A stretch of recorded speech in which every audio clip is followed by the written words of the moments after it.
प्रार्थना कर रहे हैं, विधाता तेरे अंदर दया नाम की चीज नहीं है क्या?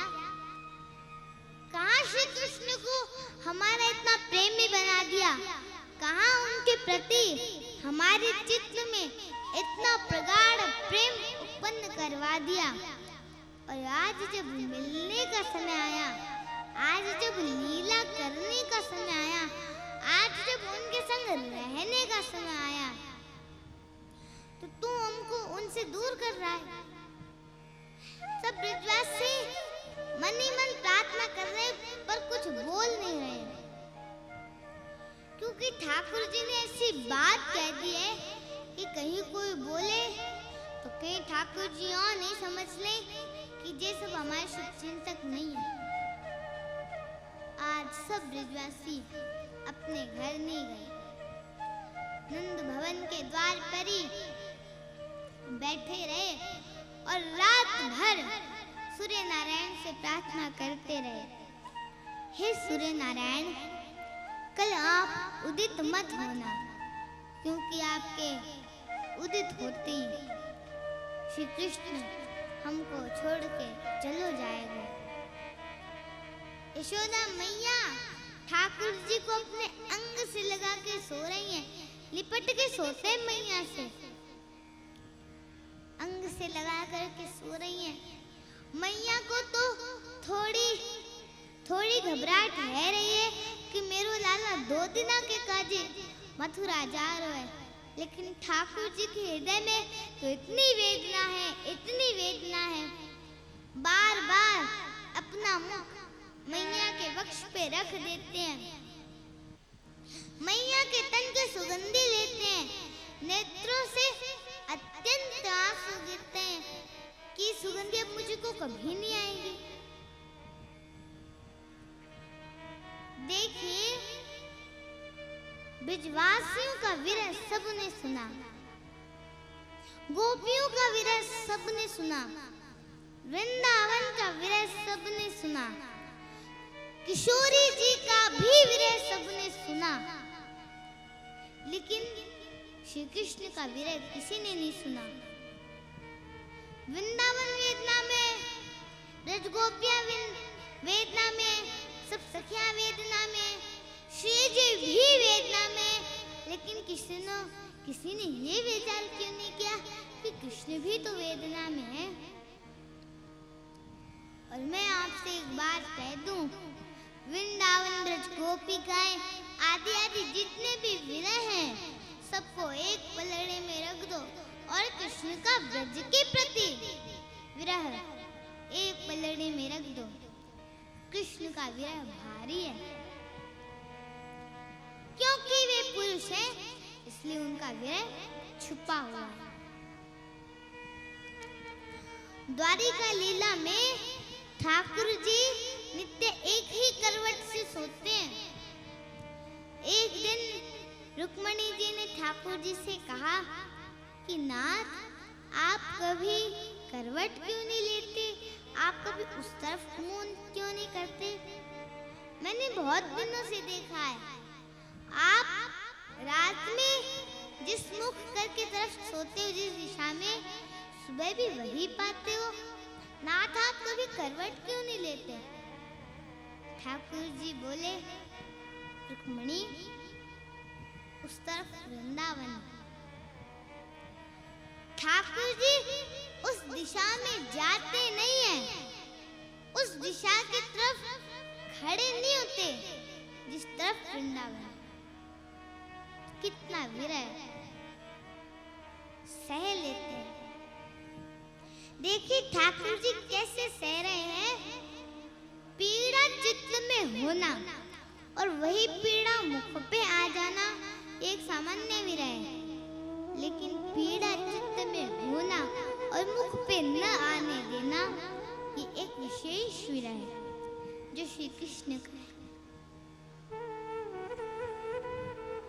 द्वारिका से 2000 किलोमीटर दूर है वृंदावन, और भगवान जिस द्वारिका में रहते थे वो तो समुद्र में थी, वही 2000 किलोमीटर। ठाकुर जी उस दिशा में ज्यादा देर तक खड़े नहीं होते जिस तरफ वृंदावन। द्वारिका में उन सारी दिशाओं पर पर्दे पड़े हुए हैं जिस तरफ वृंदावन। इतना विरह। ठाकुर जी मैया से लिपट के सो रहे हैं और मैया के तन की सुगंध अपने भीतर ले रहे हैं। नेत्रों से अत्यंत आंसू गिरते हैं। ये सुगंध मुंह को कभी नहीं आवेगी। ठाकुर जी मैया के अंग की सुगंधी ले रहे हैं ताकि जब जब मथुरा जावे के बाद याद आयो करेगी तब तब अपने हाथों को स्पर्श करके स्मरण कर ले करूंगा। ठाकुर जी देख रहे हैं मैया को मुख कैसो, मैया की ग्रीवा कैसी, मैया को पेट कैसो, मैया के चरण कैसे। आज ठाकुर जी यशोदा मैया से पहले उठ गए और खुद ही स्नान कर लियो। यशोदा मैया आज उठी, देख के आश्चर्यचकित हो गई। बोले लाला तू नहा लियो, तेने अपने आप श्रृंगार कियो, अपनो श्रृंगार नहीं किया है। ठाकुर जी ने केवल एक माला पहनी है, एक तिलक लगाया है और बस। आज ज्यादा विशिष्ट श्रृंगार में नहीं। ठाकुर जी बोले मैया मैं जल्दी जल्दी मथुरा जाऊंगा तो फिर जल्दी जल्दी आऊंगा ना। या हमारे मैया मुंह को लगी तू तो सो रही है तो सोन दूं, खुद नहा लियो। मैया आज मैया थोड़ी सी विचलित तो हुई, आज तक ऐसा नहीं हुआ। ठाकुर जी ने अक्रूर जी महाराज से कहा कि सुबह की बेला है, ब्रह्म मुहूर्त हो रहा है, सब विद्वान से अभी सो रहे होंगे। मैया बाबा बस दोनों उठ जाएं, उनको प्रणाम करके हम मथुरा की तरफ प्रस्थान करें। अक्रूर जी बोले जी भगवान। जैसे ही ठाकुर जी ने द्वार खोला, असंख्य गोपियां, असंख्य ग्वाल, सब ब्रजवासी, सब गोपिकाएं वहीं बैठे थे और सबके नेत्रों से आंसू गिर रहे हैं लेकिन मुख से स्वर नहीं निकल रहा। ठाकुर जी बोले अरे तुम सबरे गए ना, तुम सबरे सोए ना। अरे भैया इतना रुदन काहे को कर रहे हो, मैं आ जाऊंगा ना, बस वो आ जाऊंगा मैं।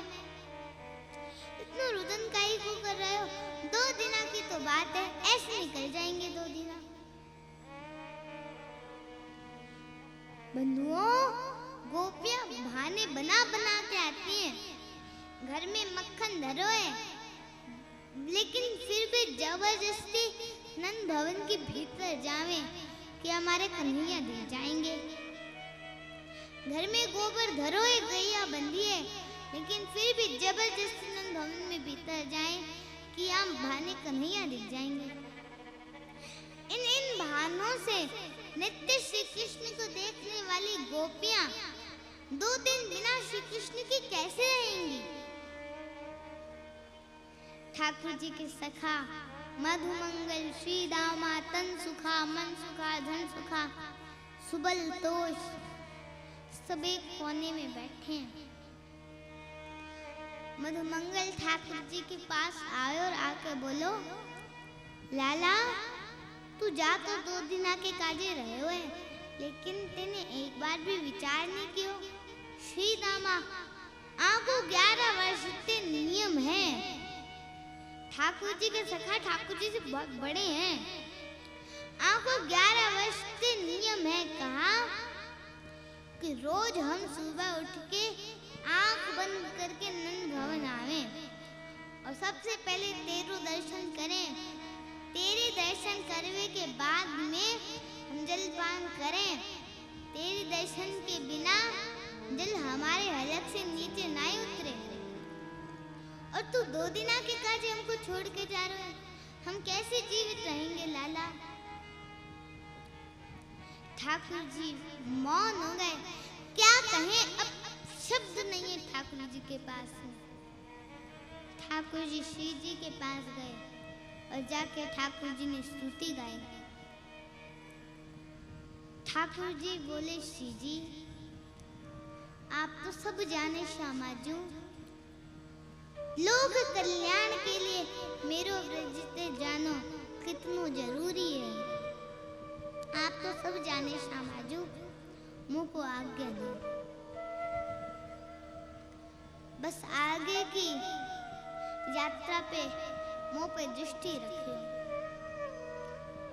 श्री जी बोली, श्याम सुंदर, आंखों उत्तर मुँह को कहाँ देना चाहिए, ये भी आप ही बता के जाओ। ठाकुर जी बोले, क्यों?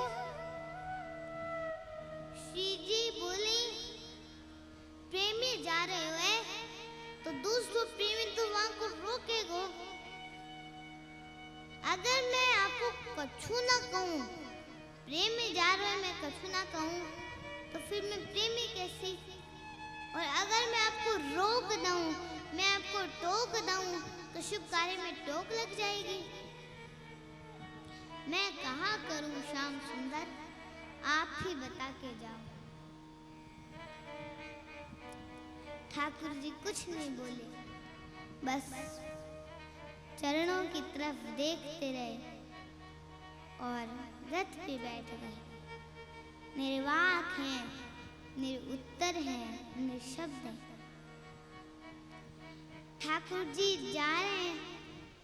इतनी देर में अक्रूर जी महाराज ने यशोदा मैया को सब सच बता दिया था। मैया, जे तुम्हारो लाला ना है, जे तो देवकी को लाला है। कंस ते रक्षा के काजे श्री वसुदेव जी महाराज आंको तेरे पास छोड़ गए।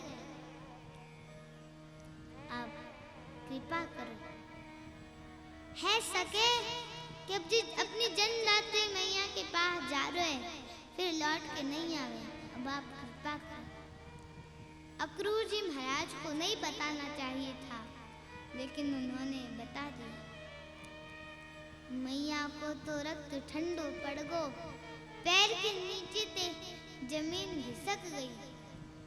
रथ नेक दूर गयो और जब रथ के पहियान की आवाज आई, चारूर की आवाज आई, तब मैया को होश आयो। निकल के दौड़ी अपने भवन से, लाला रुक जा, कान्हा रुक जा, कन्हैया नेक डट जा। मैया की आवाज सुनते ही ठाकुर जी चलते रथ से कूद पड़े। मैया को अपने अंक में भर लिया। मैया तू रोवे मत, मैया तू ऐसे करेगी तो मैं कैसे जाऊंगा? मैया 2 दिन की तो बात है, मैया मैं 2 दिन में आ जाऊंगा। मैया बोली, लाला तू ग्वालन ते झूठ बोले, गोपिन ते झूठ बोले, सबन ते झूठ बोले, लेकिन लाला तू आज मोते झूठ बोल रहे हो। मोह को सब पता लग गई है लाला, तू मेरो लाला ना है, तू तो देवकी को लाला है। कंस ते रक्षा के काजे श्री वसुदेव जी महाराज तोय मेरे पास छोड़ गए। 11 वर्ष 56 दिना मैंने तेरो पालन कियो। मक्खन खावे की काजी तो कुछ छड़ी दिखाई, तो को उखल से बांधो, कभी तेरो कान मरोड़ो, कभी तेरो हाथ जोड़ से पकड़ लियो। ऐसो कॉमन सो मेरो लाला, आज मुझको ग्लानि है रही है, मैंने क्यों कियो ये सब? ठाकुर जी बोले, नहीं मैया तू मेरी मैया है, तो को सब अधिकार है। मैया मैं तेरो ही तो हूँ, तू चाहे तो तुम मुझको अभी मार ले, मैं तेरो ही तो हूँ। मैया बोली, लाला तेने खूब स्नेह दियो मोको, खूब प्रेम दियो, लेकिन मैं इतनी निष्ठुर नहीं हूँ कि एक माँ के प्रेमास्पद को हमेशा के लिए अपने पास रख लूं। मैं भी तो माँ हूँ, मैं भी तो समझूं पुत्र के बिछड़े हुए कष्ट कहाँ हुए। आज समझ रही हूँ। लाला तू जातो मुझको वचन देके जा। हाँ, तू देवकी को मत बताइयो कि मैंने तो कुछ छड़ी दिखाई, तो को उखलते बांधो, तेरो कान मरोड़ो, तेरो हाथ जोड़ते पकड़ो। और लाला दूसरा वचन देके जा। कहा, जब भी तो को खबर पड़े यशोदा मरणासन अवस्था में है, वहाँ समय आ जाइयो, तो को देख लूंगी लाला, तो को निहाल लूंगी, तो चैन से प्राण चले जाएंगे मेरे। ठाकुर जी ने मैया को अंक में भर लिया, सब रुदन करने लगे, वहां पे खड़े सब रुदन करने लगे, अक्रूर जी तक रुदन करने लगे। जो ठाकुर जी को लेकर के आए, ठाकुर जी बोले, मैया तू ब्रजवासियों को मत बताइए ये बात कि मैं देवकी को लाला हूँ। और मैया मैं जल्दी आ जाऊंगा, तू अपना ख्याल रखियो। और तू ये भी बात ब्रजवासियों को मत बताइयो कि अब मैं लौट के नहीं आऊंगा। तुम इनको यही रहन दियो कि मैं परसों आ जाऊंगा। और मैया मैं जल्दी आ जाऊंगा, तुम अपना ख्याल रखियो। ऐसा कह के जैसे ही श्री कृष्ण रथ की तरफ मुड़े, यशोदा जी मूर्छित हो गई। ठाकुर जी ने गोद में भर लिया। सब ब्रजवासियों से ठाकुर जी बोले कि संभालो मैया को। ठाकुर जी बार बार विचार करें, मैं नहीं जाऊं, लेकिन मथुरा दिखाई देवे, द्वारिका दिखाई देवे, अर्जुन पे कृपाई दिखाई देवे, महाभारत को युद्ध दिखाई देवे, गीता को उपदेश दिखाई देवे, इन सब से ब्रज का प्रेम तोलने का विषय नहीं है।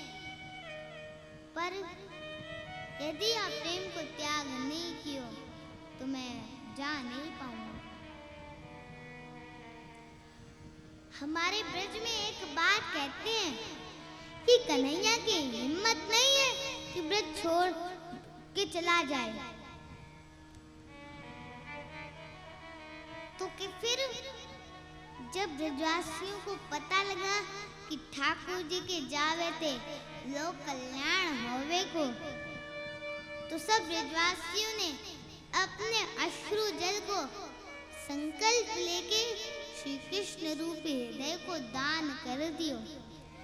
जैसे दान किया जाता है अपनी बहुमूल्य वस्तु का, वैसे ब्रजवासियों ने ठाकुर जी को दान कर दिया कि आप मानवन के कल्याण के लिए, अगर लाला के जावित्य मालम कल्याण होवे तो जाओ सब अपने इनके वचन सुन के वैकुंठ और स्वर्ग के गामी बन जाओ। इसके लिए हम श्री कृष्ण रूपी हृदय को भेज नहीं रहे हैं, उनको दान कर रहे हैं। ब्रजवासियों ने दान किया है ठाकुर जी का, तन गया है ठाकुर जी का मथुरा द्वारिका। प्राण तो आज भी वृंदावन में है, आत्मा तो आज भी ठाकुर जी की ब्रज में ही है। ठाकुर जी रथ पे बैठ के जाने लगे। मधुमंगल श्री दामा बोले, देखियो अभी लाला लौट के आवेगो, इतनो स्नेह इतनो प्रेम जो बांको दी दियो है, जा ही ना पावेगो। श्री दामा बोलो, पर मधुमंगल जी आ ना रहो है, लौट के जी जा रहो है। आज हमको लाला पे संशय ना है, हमें अपने प्रेम पे संशय है कि क्यों ना रहो जे लौट के। रथ दिखता रहा, खड़े रहे, ध्वजा दिखती रही, खड़े रहे, लेकिन जैसे ही रथ दिखना बंद हुआ, ध्वजा दिखनी बंद हुई, नहीं आए ठाकुर जी लौट के। असंख्य ब्रजवासी वहीं मूर्छित हो गए ठाकुर जी को बिना देखे। नंदू बाबा बोले, अरे भैया ये कहा कर रहे हो, परसों आ जाएगो लाला। सब ब्रजवासियों को काम में लगायो, कोई गोपिन को ले लेकर घर की तरफ दौड़ रहे हैं, कोई जल छिड़क रहे है, कोई जल पान करा रहे हो। इतना विरह। अरे गोपियां ही नहीं, ब्रज में बंधी 9 लाख से अधिक गैया, उनके बछड़ा भी आज दूध नहीं पी रहे हैं, उनकी बछिया भी आज दूध नहीं पी रही है। बस सब अपने कान उठा के श्री कृष्ण को ढूंढ रहे हैं, कहाँ है? क्यों प्राण नहीं निकल जाते ब्रजवासियों के ठाकुर जी के विरह में? क्योंकि अब स्थूल रूप से भले ही कृष्ण नहीं दिख रहे हैं, लेकिन सबके अंतस्थ में कृष्ण विराज रहे हैं, सबके अंतस्थ में विराज रहे हैं। गोपियां नेत्र बंद करती है तो ऐसा लगता है कि श्री कृष्ण छू रहे हैं, लेकिन जब नेत्र खोल के देखती हैं तब है नहीं। ये अनुभव ब्रजवासियों को जीवित रखता है। ठाकुर जी मथुरा आए, ठाकुर जी ने कुबला बीड़ हाथी का वध किया। अब आपको ठाकुर जी की लीला में प्रभाव ज्यादा दिखेगा। स्वभाव ठाकुर जी का वृंदावन में रह गया, अब प्रभाव आगे आ रहा है। अब ठाकुर जी पर ब्रह्म की भांति लीला कर रहे हैं। मानो ठाकुर जी को अपने पर ब्रह्म तत्व पे ही क्रोध आ रहा है कि मैं क्यों हूँ, जिसके कारण मुझे ब्रज छोड़ना पड़ा। ठाकुर जी पर ब्रह्म की भांति लीला कर रहे हैं। वो चंचलता, वो मधुरता, वो प्रियता, अब ठाकुर जी ने उसको गौड़ कर लिया। अब ठाकुर जी पर ब्रह्म की भांति लीला कर रहे हैं।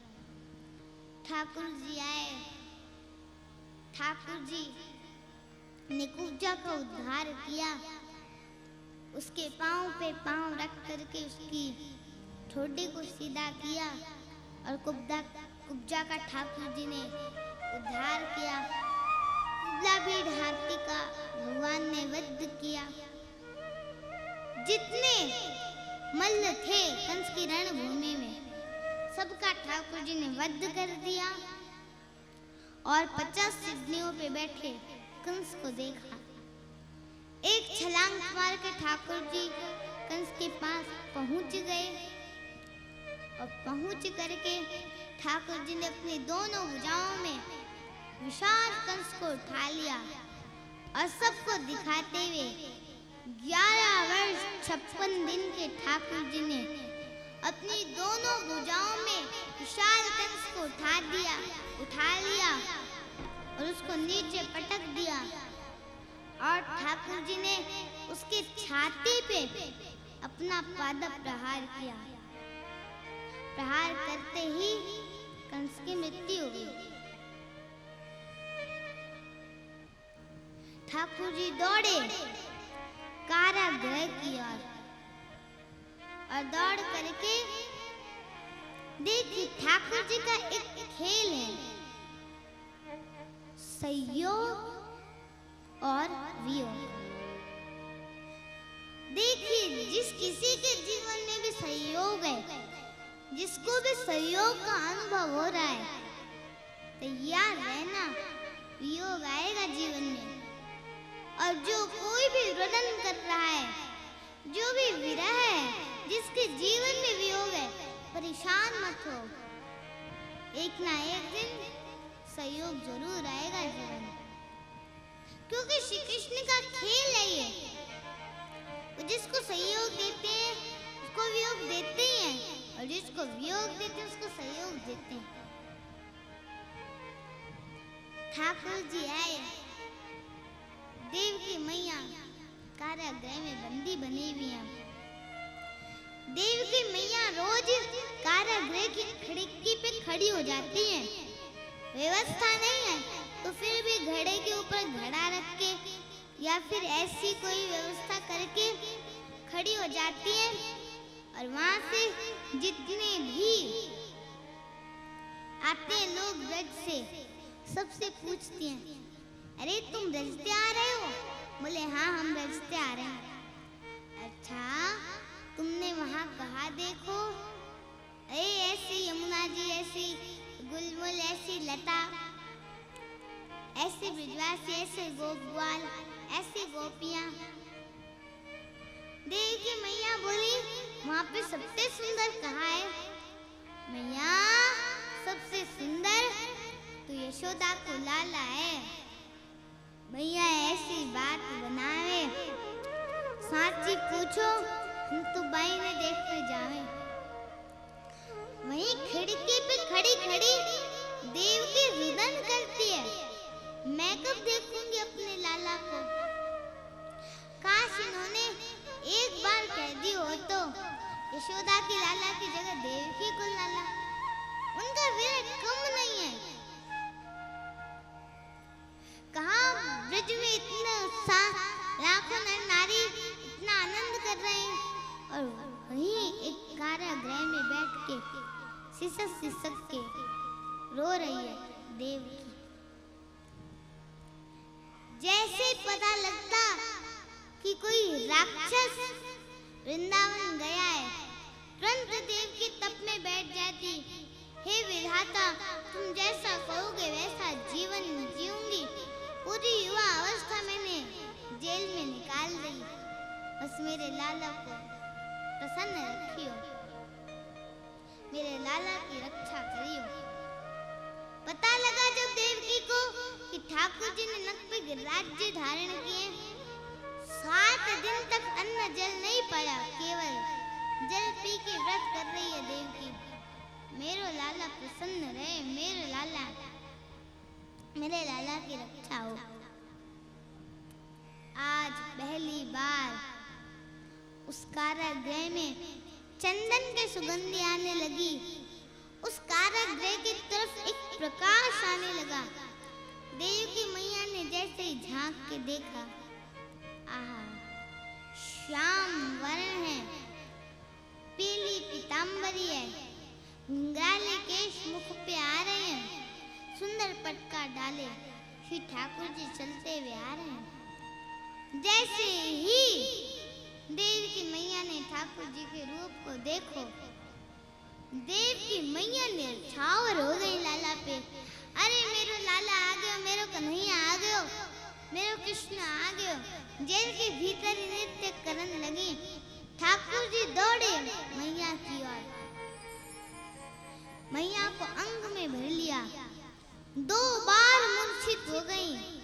देव की ठाकुर जी को अंक में भर कर देव की बोली, अब लाला तू मेरे पास आ गयो, अब तू कहीं नहीं जाएगो, मुंह को वचन दे तू कहीं नहीं जाएगो, नहीं प्राण त्याग दूंगी। ठाकुर जी के हृदय में यशोदा मैया का विस्मरण होता है।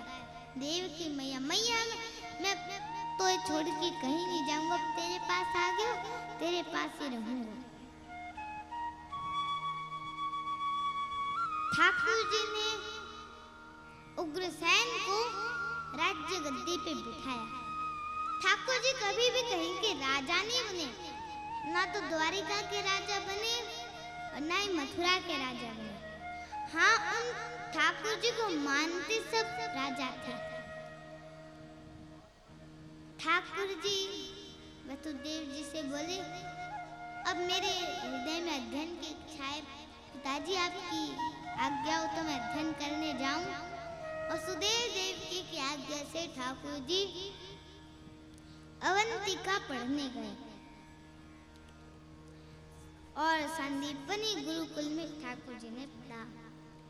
वहीं ठाकुर जी को सुदामा नाम के मित्र मिले, जिनकी कथा हम कल श्रवण करेंगे। लौट करके ठाकुर जी आए। अब ठाकुर जी के चेहरे पे वो नूर नहीं है, वो प्रसन्नता नहीं है। क्यों? ब्रज की बड़ी याद आती है। अपनी महल की खिड़की में से सिर्फ वृंदावन को देख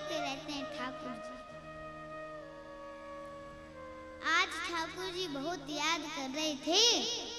आज देवकी मैया ने विचार कियो कि मेरो लाला इतना बड़ो है गयो, आज तक अपने हाथों से भोजन नहीं पवाए। देवकी मैया बलराम जी से बोली कि लाला को कहाँ का पसंद है, जल्दी बता। बलराम जी बोले, मैया लाला को तो एक ही चीज पसंद है। बोले कहा, रोटी रख दो, रोटी के बीच में मक्खन डाल दो, मक्खन में एक मिश्री मिला दो, वो ही पसंद है लाला को। आज देवकी मैया ने 56 भोग बनाए, लेकिन एक किनारे में माखन और मिश्री सजाई और अपने हाथों से पवाने के लिए लेके जा रही है देवकी ठाकुर जी को। तो बालाजी महाराज प्रेम से बोलिए राधे राधे राधे राधे। देवकी आई, ठाकुर जी हाथ धो करके बैठे, देखने लगे कौन कौन सी सब्जी बनी है। अच्छा मैया तेने बनाई। जैसे ही ठाकुर जी की दृष्टि गई माखन पे, नेत्र बंद हो गए। यशोदा मैया की याद फिर आने लगी। देवकी मैया हाथ में कवल लेके बैठी है, बोले लाला मुंह खोल तो ये पवाऊं। ठाकुर जी इतना रोए, बलराम जी से जाके लिपट गए। ठाकुर जी भी रोने लगे, बलराम जी भी रोने लगे, देवकी मैया भी रोने लगी। वसुदेव जी से जाके बोली, आप समझाओ ना कृष्ण को, बहुत रोता है। वसुदेव जी बोले, हमको तो इतना अधिकार ना है, हमको तो जई ना पतो कि लाला को पसंद कहाँ है, लेकिन लाला को खा उद्धव जाके समझाएगा तो शायद मान जाएगा। और उद्धव जी महाराज ठाकुर जी को समझाने के लिए आए। ठाकुर जी को भीतर लिया, किवाड़ बंद की और बोले, ये पर ब्रह्म को देख रहा हूं मैं। ठाकुर जी आप ही सारी सृष्टि को सिखाते हो, वस्तु से अटैच होना भी सीखो, आसक्ति मत रखो, किसी चीज में आसक्त मत हो, मोह मत करो। आपकी भ्रिकुटी पे तीनों लोक नाचता है और वही आज उन गंवार विश्वासियों के लिए रो रहा है।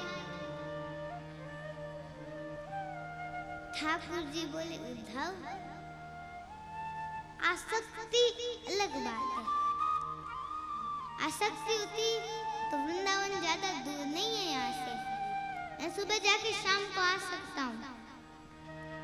और विश्वासियों के लिए भी यहाँ से दूर नहीं है वृंदावन, मथुरा। दिन में 4 बार मुझसे मिलने आ सकते हैं, लेकिन ये आसक्ति नहीं है, ये प्रेम है। यहाँ पे मिलन की भी इच्छा नहीं है, पर स्मरण है। उद्धव बड़ी बड़ी बातें करने लगा तो ठाकुर जी बोले, सुन इधर आ, ये जो तू मुझको समझा रहा है तो विश्वासियों को जाके समझा देगा। उद्धव बोला, ऐसा समझाऊंगा जीवन में कभी याद नहीं करेंगे आपको। तो बोले, जाओ और सुनो। अपना पटका उतार के उद्धव को पहना दिया, अपना मोर पिछ उतार के उद्धव के मुकुट में लगा दिया और चंदन का इत्र जो ठाकुर जी लगाते वो उद्धव को लगा दिया। अब बुझाओ। बोले, ये सब क्यों? बोले, क्योंकि इसके बगैर तुम गए ना, विश्वासी तुमको देखेंगे भी नहीं। इसके साथ जा वृंदावन। उद्धव बोला, ठाकुर जी बोले, कितनी देर में आ जाएगा? शाम तक लौट के आ जाऊंगा। 6 महीना बाद लौट के आया उद्धव। 6 महीने तक भूल गया कि मैं वृंदावन में हूँ। उद्धव आया वृंदावन। अभी वृंदावन की स्थिति पता है क्या है? सब ब्रजवासी रोज मथुरा के रास्ते को घेर के बैठ जाते हैं कि नहीं आ रहे हो, हमारे लाला आ रहे हो, कृष्ण आ रहे हो, मधुसूदन आ रहे हो। सुबह से दोपहर, दोपहर से शाम, शाम से जैसे ही रात होती है दौड़े दौड़े जाते हैं नंद भवन और कहते हैं यशोदा तेरो लाला आजो नहीं आयो। परसों की कह के गयो, दारी के बरसों बीत गए अभी तक नहीं आया। रोज का नियम है ब्रजवासियों का, मथुरा के रास्ते को घेर के बैठ जाते हैं लेकिन जाते नहीं है मथुरा। आज जैसे ही मथुरा की तरफ से एक रथ आते दिखा, ओहो रथ देखते तो महाराज ब्रजवासियों के प्राण आ गए। अरे हमारो लाला आ गयो, हमारो मधुसूदन आ गयो, हमारो कृष्ण आ गयो। सब दौड़े, अरे हम तो पहले ही लाला को गोदी में उठा लेंगे, पहले ही लाला को हृदय से लगा लेंगे। ठाकुर जी का सबसे प्रिय मित्र मधुमंगल नेत्रों से आंसू गिर रहे हैं, मेरो लाला आ गयो, मेरो कन्हैया आ गयो। ठाकुर जी का दूसरा मित्र श्री रामा एक वृक्ष के नीचे थोड़ी दूर तो दौड़ा, फिर एक वृक्ष के नीचे जाके बैठ गया। मधुमंगल बोले अरे तू बैठ काहे को गयो, देख ठाकुर जी आ गए, चलना जल्दी। श्री दामा बोलो मैं नहीं जाऊंगा इनके पास, इतनी पीड़ा सही है हमने। परसों की कह के गयो, दारी के परसों बाद आ रहे, इससे मिलूंगा ही नहीं मैं। मधुमंगल बोलो तू है जा नाराज, हम तो जा रहे हैं। श्रीदामा का छोड़ सब जाने लगे तो श्रीदामा छुपके से देखता है कि मोते पहले लाला को उठा लेंगे, मोते पहले स्पर्श कर लेंगे, मोकुजे सुख नहीं मिल पाएगा। श्रीदामा दौड़ने लगो, मधुमंगल बोले तू अब काहे को दौड़ रहा है, तू तो कह रहा ना नहीं मिलेगा लाला ते। बोले एक बार लाला को अंक में तो भर लूं फिर चलो जाऊंगा। सब दौड़े, रथ को बीच रास्ते में ही सबने रोक लिया। उद्धव जी महाराज निकल के आए।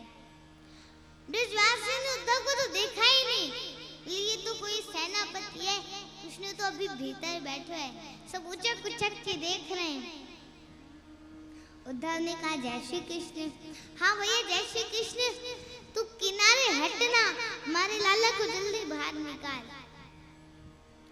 उद्धव बोला और कोई नहीं है रथ के भीतर, मैं ही आया हूँ, मैं कृष्ण का सखा हूँ, मेरा नाम उद्धव है। श्री कृष्ण आपको बहुत याद करते हैं तो उन्होंने आपके लिए स्मृति पत्र भेजा है मेरे द्वारा। ब्रजवासियों ने जैसे सुना स्मृति पत्र भेजा है, बोले वाह कन्हैया वाह, मान गए तेरे प्रेम को। परसों की कह के गयो, दारी के बरसों तक आयो नहीं, और बरसों बाद जब याद आई तो सखा भेज दियो स्मृति पत्र के संग। लेकिन अब ब्रजवासी क्या कहें उद्धव से। उद्धव ने कहा क्षमा कीजिए, मुझको बहुत शीघ्रता है, आप ये बताएंगे नंदरानी यशोदा का घर कहाँ है। बोले सामने जो नदी दिख रही है ना, इस नदी के किनारे किनारे चला जा, नदी का जहाँ उद्गम है ना वो ये नंदरानी यशोदा का घर। उद्धव बोला नदी का उद्गम घर से, नदी तो पहाड़ों से आती है, वैसे कौन सी नदी आती है। बोले उद्धव तुम नहीं समझोगे, जब श्री कृष्ण गए हैं तब से सब गोपियां नंदरानी यशोदा रुदन करती हैं, नेत्रों से आंसू बहाती हैं, उनके अश्रु नदी बन के बह रहे हैं। जा। उद्धव को पहला झटका तो वहीं लगा। उद्धव के विचार में भी नहीं था ऐसा प्रेम होगा ब्रजवासियों का। उद्धव आए, अधुमंगल बोलो मैया लाला कहाँ है। मैया बोली लाला भीतर पलना में लेटो है, माँ को एक दर्शन कराए दे। मैया बोली ज्यादा हल्लो मत करियो, लाला सो रहे हो।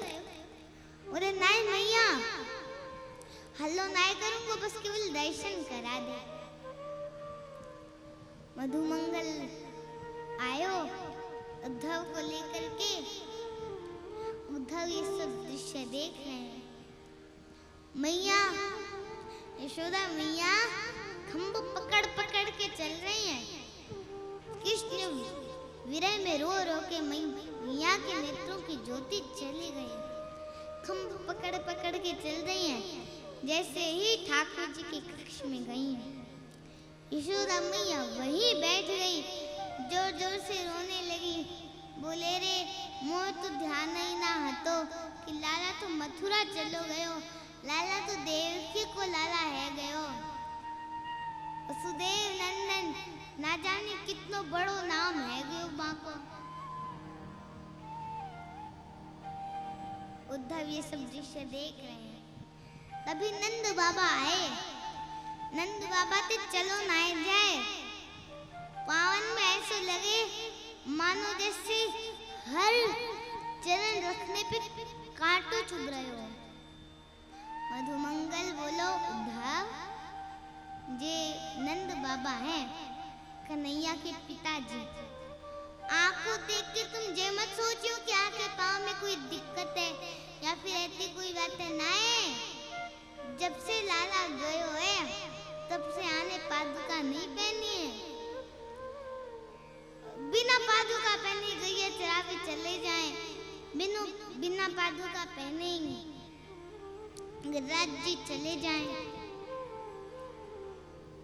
उद्धव यह देख रहे हैं। जैसे ही नंद बाबा ने उद्धव के गले में काली कमरी को देखा तो नंद बाबा बोले, जेने एक मोको दे दे। जब ते लाला गयो है मेरे वस्त्र में सुगंधी आनी बंद है गई, जेने एक मोको दे दे। उद्धव ने पटका उतार के नंद बाबा को दियो। नंद बाबा ने जैसे सुगंधी ली, नंद बाबा बोले, मधुमंगल मोको तो निद्रा आ रही है, उद्धव को कछु पवा दियो। नंद बाबा काले कमरे की सुगंधी लेकर निद्रा में चले गए। ये सब दृश्य उद्धव देख रहे हैं। उद्धव से मधुमंगल बोलो, आओ उद्धव तुमको गोपियों से मिला के लाता हूं। उद्धव आए, एक वृक्ष के नीचे बैठे हैं। सब गोपियां आपस में चर्चा कर रही हैं। बोले, अरे कल तो कन्हैया ने मेरी मटकी फोड़ दी। मैंने कन्हैया से कही कि लाला तेने मेरी मटकी काई को फोड़ दी। बोले, तू नहा के ना आई ना तो हमारे मैंने तो को नवा दियो। कोई गोपी कुछ बता रही है, कोई गोपी कुछ बता रही है। पर सबके बीच में बैठी श्री किशोरी जी से सब गोपियों ने जाके कहा कि श्री जी, हम सबके स्वप्न की बात आप सुन रही हो, आप भी अपने स्वप्न की बात कहो ना। श्री जी बोली, जब ते ठाकुर जी गए हैं तब ते तुम को नींद ही ना आवे। तुम सभी तो बड़े सौभाग्यशाली हो कि तुमको स्वप्न आवे, क्योंकि तुमको नींद आवे। लेकिन जब तक कन्हैया गए हैं तब ते तो मेरी नींद ही उनके संग चली गई है। मुझको नींद सपने ही ना आवे, नींद ना आवे तो सपने कैसे आवे, और सपने ना आवे तो फिर मैं बताऊं कैसे। उद्धव ये सब बातें बैठ के सुन रहे हैं। मानो गोपियों को उद्धव दिख गया था, लेकिन सीधे उद्धव से ना कह करके एक भौरा उड़ता हुआ आया, और भौरे को देख के गोपियां कहती हैं, ये काला है, जरूर कृष्ण का मित्र होगा। अब गोपियां उस भौरे को केंद्र में, उस भौरे को लेके, उद्धव को केंद्र में लेके उस भौरे से बात कर रही हैं। ये तो प्रेम की बात है उद्धव, ये तो प्रेम की बात है उद्धव, ये तो प्रेम की बात है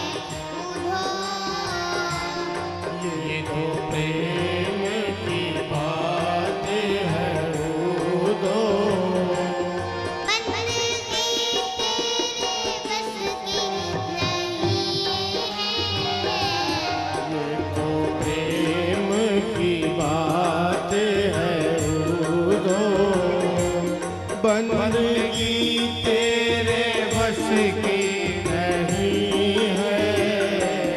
यहाँ सर्द के होते हैं सौदे, यहाँ सरद के होते हैं सौदे। आशिकी इतनी सस्ती नहीं है। ये तो प्रेम की बात है उधो।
मुस्काने की फुर्सत नहीं है।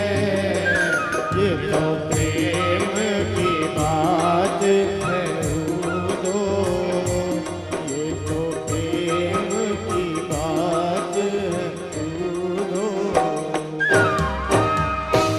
बोले श्री वृंदावन बिहारी लाल की। जय हो। अब उद्धव इस 6 महीने तक व्रज में रहा और 6 महीने बाद क्या स्थिति हो गई कि उद्धव खुद को भी गोपी मानने लगा, खुद भी कृष्ण विरह में आतुर होकर रुदन करने लगा।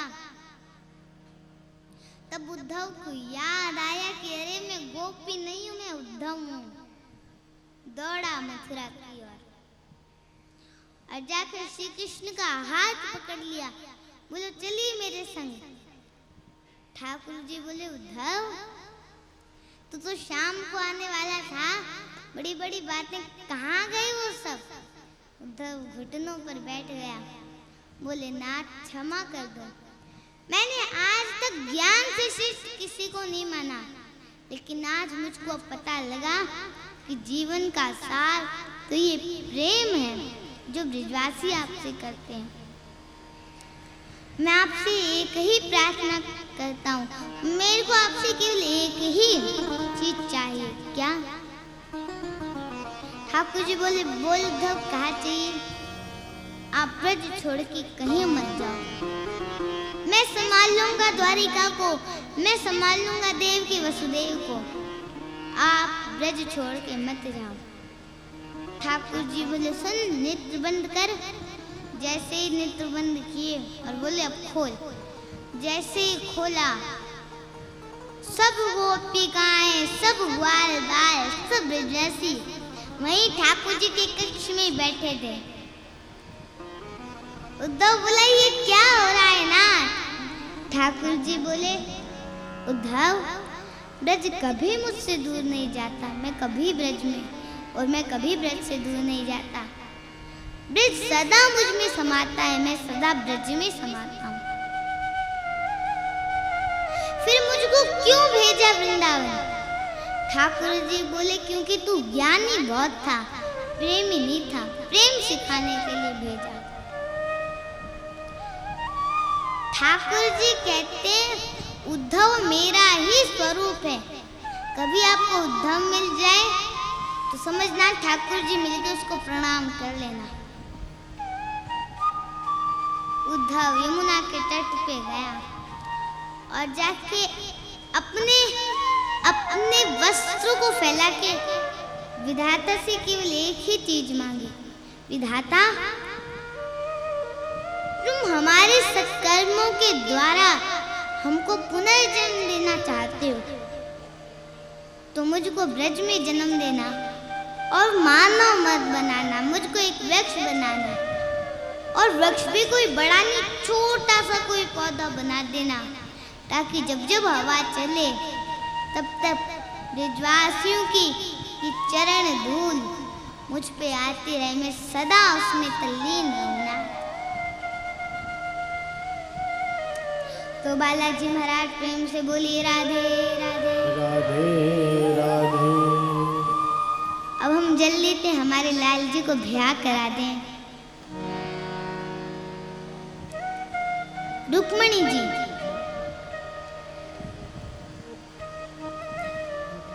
राजा हैं, एक राजा हैं, उनके 5 पुत्र हैं और रुक्मणी जी पुत्री हैं। रुक्मणी जी ने अपने भाई रुक्मी से जाके कहा कि आप मेरा विवाह द्वारिकाधीश के संग करा दो। रुक्मी बोला कि वो जो राजाओं के डर के कारण अपनी नगरी समुद्र में बसा के रहता है, वह कृष्ण जो रणभूमि छोड़ के भाग गया, वह कृष्ण जिसके माता पिता का पता नहीं, जिसके कुल गुरु का पता नहीं, ऐसे के संग अपनी बहन का विवाह करूंगा मैं? बिल्कुल नहीं। रुक्मणी जी ने भाभी से जाके कहा कि आप भैया को समझाओ ना, को मेरा विवाह द्वारिकाधीश के संग करा दें। भाभी बोली, ये तो पता है क्या कि वो तुमसे ब्याह करना चाहते हैं कि नहीं? बोले ये तो नहीं पता। बोले पहले ये तो कंफर्मेशन करो कि वो तुमसे ब्याह करना चाहते हैं कि नहीं करना चाहते। कैसे करूं? तो बोले पत्र लिखो। तब रुक्मणी जी ने 7 श्लोकों में पत्र लिखा। मानो हर एक श्लोक में रुक्मणी जी ने एक फेरा तो ले लिया ठाकुर जी के संग में। एक ब्राह्मण को पत्र दिया, बोले जल्दी से जल्दी, जितना जल्दी हो सके इस पत्र को द्वारिकाधीश के पास पहुंचाओ। ब्राह्मण गया। कितना दूर है? कितनी दूर है द्वारिका? ब्राह्मण आया, 2 दिन लगे। ब्रह्म मुहूर्त का समय था, ठाकुर जी विराज रहे थे। ब्राह्मण ने जाके कहा पत्र आया है। ठाकुर जी बोले कहाँ से आया? बोले रुक्मणी जी ने भेजा है। ठाकुर जी बोले पढ़ के सुनाओ। ब्राह्मण बोला आपका निज पत्र मैं क्यों सुनाऊं? बोले हमारी कोई भी बात निज नहीं है। कलयुग में सब वक्ता हमारी निज लीलाओं को भी सबको सुनाया करेंगे, इसलिए हमारी कोई भी बात निजी नहीं है। जाओ जाके हमको पत्र सुनाओ। तब जैसे ही ब्राह्मण ने पत्र सुनाया, पत्र का प्रथम श्लोक सुनते ठाकुर जी बोले बस रुक जाओ। बोले क्यों? अब आपको अच्छा नहीं लगा? मैं रुक्मणी जी को मना कर दूं कि आपको उनके संग ब्याह नहीं करना? बोले नहीं, हम अभी अपना रथ ला रहे हैं, ब्याह करके लाएंगे रुक्मणी जी को। ब्राह्मण बोला एक बार सुन तो लीजिए, आँख कैसी नाक कैसी। बोले प्रथम श्लोक ही बता रहा है कि रुक्मणी कैसी है। उसने कभी मुझको देखा नहीं है, इसका मतलब मेरे रूप पे आसक्त नहीं है। वो कभी मुझसे मिली नहीं है, इसका मतलब मेरे वैभव पे आसक्त नहीं है। उसने मेरी हमेशा कथा सुनी है और कथा में व्यक्ति सब सीख जाता है। अब ठाकुर जी अपना रथ लेके आए, ब्राह्मण को रथ में बिठाया। ब्राह्मण को आने में लगे 2 दिन, जाने में लगे चंद मिनट। ठाकुर जी ने तो हवा की तरह दौड़ाया अपना। इधर रुक्मणी जी का विवाह पक्का कर दिया शिशुपाल के संग में। ठाकुर जी आए, रुक्मणी जी देव पूजन के लिए आई तो देखा कि ब्राह्मण खड़ा है। रुक्मणी जी बोली तुम अभी तक गए नहीं, 2 दिन हो गए। ब्राह्मण बोला मैं गया, द्वारिकाधीश को संग में ले आया। ले कैसे? बोले अरे उन्होंने तो प्रथम श्लोक सुना, उसी से इतने रीझ गए। मैंने कहा भैया पूछ तो लो आप कैसे ना कैसे। बोले नहीं हमको कुछ नहीं पूछना, हमको तो इसी के संग ब्याह करना है। आ गए, रुक्मणी जी तो वहीं नाचने लगी। कहाँ है? बोले मंदिर के पीछे खड़े हैं, दूल्हा बन रहे हैं। ब्रह्मा जी